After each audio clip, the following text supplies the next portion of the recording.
Friends இப்போ பார்த்தீங்கன்னாக்க பாறை மீன். இந்த பாறை வந்து டேம் பாறை இல்லை, கடல் பாறை. ரொம்ப நல்ல டேஸ்ட்டாக இருக்கும். இதுக்கு மஞ்சப்பொடி ஏற்கனவே போட்டிருக்கேன். இப்போ பாருங்கள், கல்லுப்பு ஏற்கனவே கொஞ்சம் போட்டிருக்கேன். இப்போ இந்த வீடியோ பர்பஸுக்காக கொஞ்சோண்டு போட்டு வச்சுருக்கேன். இதை நல்லா வந்து என்னென்னா விரவி விடணும். நல்லா போட்டு எந்த அளவுக்கு நல்லா சுற்றி க்ளோஸ்அப்பில் பிடிங்கப்பா. நல்லா சுற்றி நல்லா விரவி விடணும். அப்போ தான் இதில் இருக்க அந்த கொழுப்பு இது எல்லாமே நிறைய இதாகும். புரியுதுங்களா? நல்லா எவ்வளோ தூரம் விரவி விட முடியுமோ அந்த அளவுக்கு விரவி விடணும். விரவி விட்டு நல்லா எந்த அளவுக்கு இப்படி விரவி விட முடியுமோ விரவி விடணும். நல்லா இப்படி இதாகணும். அப்போ தான் இதுக்குள்ளே இருக்கிற அந்த கொழுப்புகள்லாம் என்னென்னாக்கா கரைஞ்சி வெளியில் வரும். இந்த விரவி விடணும். புரியுதா? இப்படி விரவி விடணும். பாருங்கள், நல்லா திக்காக விரவி விட்டுட்டு வாஷ் பண்ணிக்கலாம்.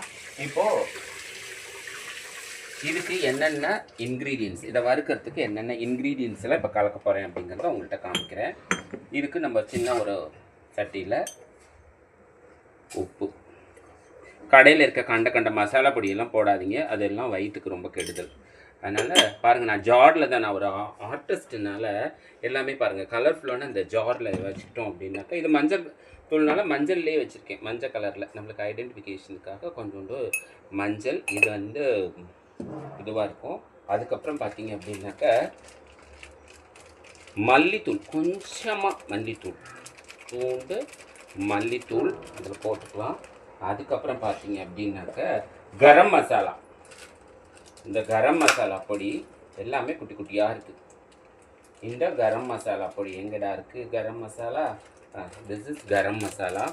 இந்த கரம் மசாலா பார்த்திங்கன்னா கொஞ்சமாக போட்டுக்குங்க, இல்லைனாக்கா பட்டையோட வாடை நிறைய தூக்கும். அதனால் அந்த கரம் மசாலா. அதுக்கப்புறமா கொஞ்சமாக சாம்பார் பொடி போட்டுக்கலாம். சாம்பார் பொடி கொஞ்சமாக நீங்கள் போட்டுக்குங்க, அப்போ தான் அது நல்லாயிருக்கும்.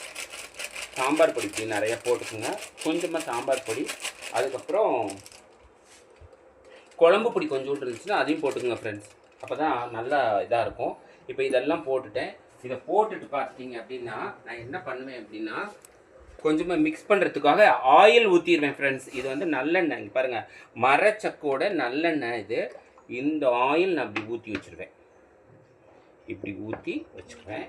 அதுக்கப்புறம் பார்த்தீங்க ஃப்ரெண்ட்ஸ் அப்படின்னா, கொஞ்சம் போல் அப்படியே இந்த சந்தனத்தை எப்படி போடுவோமோ அது மாதிரி அழகாக இப்படி கையெல்லாம் வச்சோம்னா காரம் ஆகிடும். கை இப்படி எரியும். அதனால நம்ம இப்படி ஒரு சாண்டில் பதத்துக்கு இப்படி வச்சுக்கணும். ஓகேங்களா? இது மாதிரி வச்சுட்டு நல்லா இது பண்ணி இந்த ஃப்ளேவர்லாம் நல்லா இதாகணும். ஓகேங்களா? இதுக்கப்புறம் இதை தனியாக வச்சு